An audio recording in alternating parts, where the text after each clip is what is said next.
jëmale ko si Jean-Michel Sène dem sax bay laaj exactement le ministère bu ndekk wàllu ko finance yenn si ay koppar yoo xam ni itam waroon na dem si boobu di miir ministère bi nag daal di koy tontu bokk na si nit la di ki nga xam ne que moo di Cheikh Diba jàpp ni nag loolu musta am te itam contrat yi amul benn irrégularité exactement si wàllu AOPO li nga xam ne que moo di Sénégal ki nga xam ne que moo di Thierno Alassane Sall aussi Jean-Michel Sène tontu na ko boora nag Thierno mu ne dina ñëw nag défendre li nga xam ne que moo di boppam et que jàpp ne ko ni ki li nga xam ne que moo di ce jeudi maanaam ni ki ëllëg incha allah le leader de la République des valeurs di Thierno Alassane Sall mi ngi annoncé benn conférence de presse ni ki li nga xam ne que moo di ce jeudi 19 juin au cours de laquelle moom nag nee na dina daal di dévoiler yu bëri yoo xam ni itam am na si mbiru li nga xam ne que moo di ASER alors ki nga xam ne que moo di Thierno Alassane Sall jàpp na ni nag mbir boobu état bu Sénégal dafa bëgg dissimuler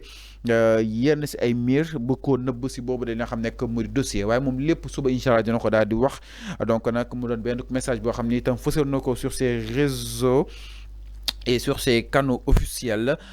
Donc l'ancien ministre mi dénonce exactement une communication gouvernementale qu'il qualifie de calamiteuse jàpp ne nag tontu ki nga xam ne que moo di Cheikh Diba suñuy xool boobu de tontu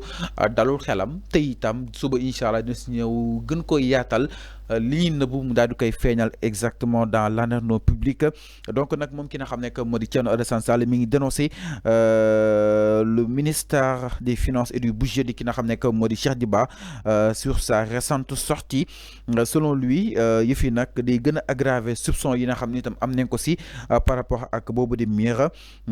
invoquer une dérogation inexistante et faire passer AOPO pour un démembrement de l'État est symptomatique d'un système qui a inventé la loi d'interprétation modificative ironistile. Donc ki nga xam ne que moo di Thierno Alassane Sall mi ngi mettre en cause une volonté jàpp ne nag moom ki nga xam ne que moo di Thierno lii suñ koy wax ñoom wala kon su ministre daal di wax lii dafa bëgg am ñu mu protéger yenn si ay autorités yi nga xam ne itam dañoo impliqué par rapport ak boobu dina xam ne que moo di dossier jàpp ne nag y a des prix yoo xam ni itam moom ministère bi jox na ko et que prix yi dafa am ay contradiction ak la réalité moom nag mi ngi promettre def li nga xam ne que moo di ay révélation ni ki li nga xam ne que moo di ce jeudi donc mu doon loo xam ni itam sénégalais ñu koy daal di xaar bu baax a baax jëm si ces révélations moom ki nga xam ne que moo di justement Thierno Alassane Sall alors balaa ñoo génn chapitre boobu ñu des ki nga xam ne que moo di Jean-Michel Sène Jean-Michel nag moom itam Thier saa su ko tontoo rek mu daal di génn itam daal di ñëw donc nag mi ngi répliquer chèsement ak ki nga xam ne que moo di justement Thierno Alassane Sall mise en cause dans une question écrite adressée au ministère des Finances le directeur général de l'agence sénégalaise de rectification rurale de ASER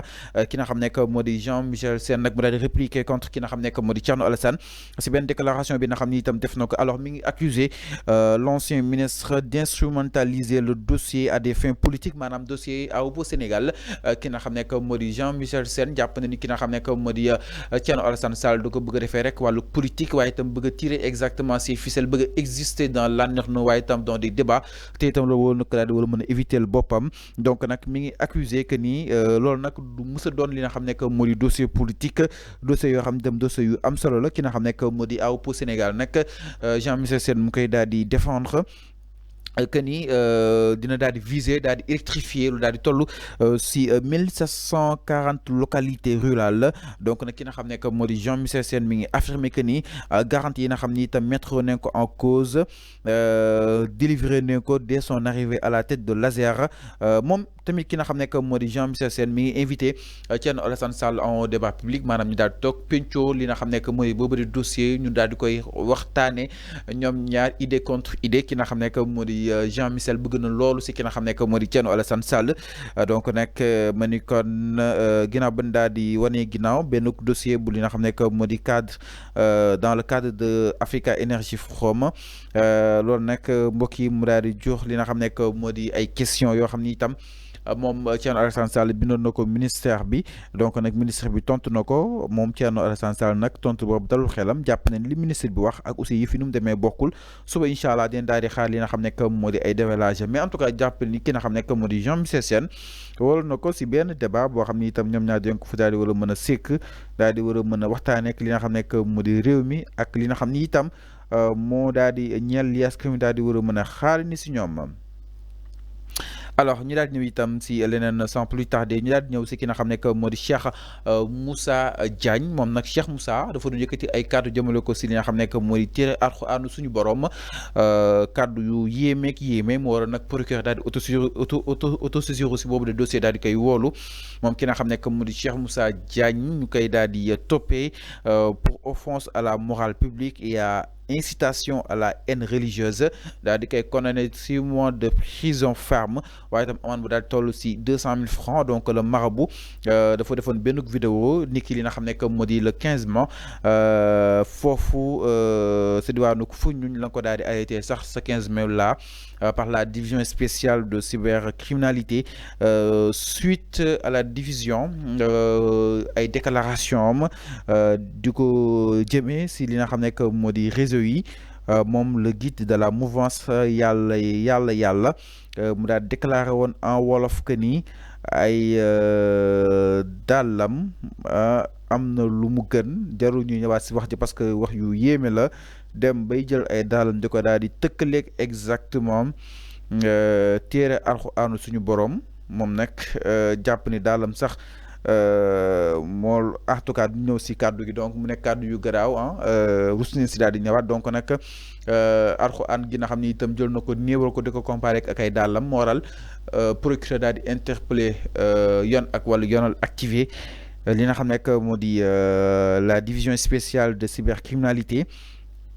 daan nañ ko nag mu fas yéene daal di war a mën a tëdd 6 mois de prison ferme ak 200 000 francs yi nga xam ni itam teg nañ ko si noddam donc nag yéen ak wala yu ne loolu la daal di décidé jëm si mbiru ki nga xam ne moo di yàlla bi kase di Modou Diagne. alors ñu daal di ñëwaat tamit si beneen actualité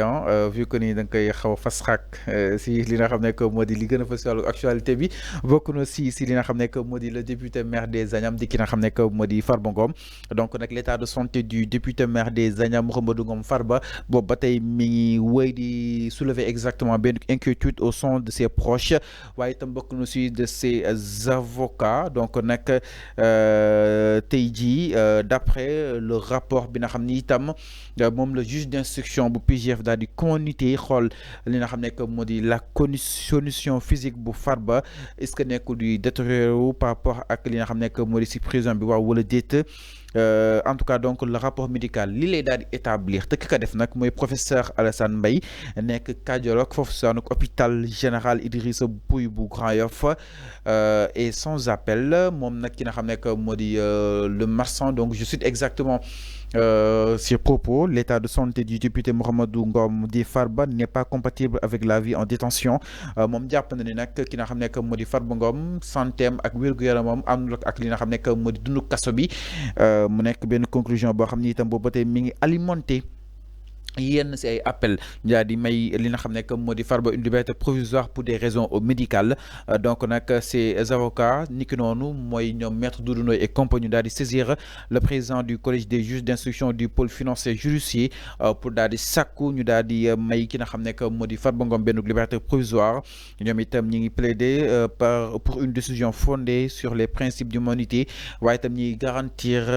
la poursuite sereine de l'instruction en cours maanaam même su ko bàyyee sax ñoom bëgg nañu fi daal di gën a war a mën a wéy nii waaye itam ñu gën a leeral la culpabilité justement bu Farba Ngom par rapport ak wàllu wu nu mel jàpp ni Farba du si dara waaye pour le moment ne nga ko may li nga xam nekk moo liberté provisoire mu daal dem faju ji en temps ñu daal di wéyal li nga xam nekk moo li yoon di daal di war a mën a liggéey si wàll wi jàpp ne nag Farba mënta rëcc mënta dem fenn si biir réew mi lay daal di toog waaye itam si biir réew mi lay daal di fajoo ba daal di mën a wér yoon saa su ko soxlaa dina daal di ñëw mën a wisi si kanam yoon ak wàllu yoonal alors donc nag moom ki nga xam nekk moo di Farba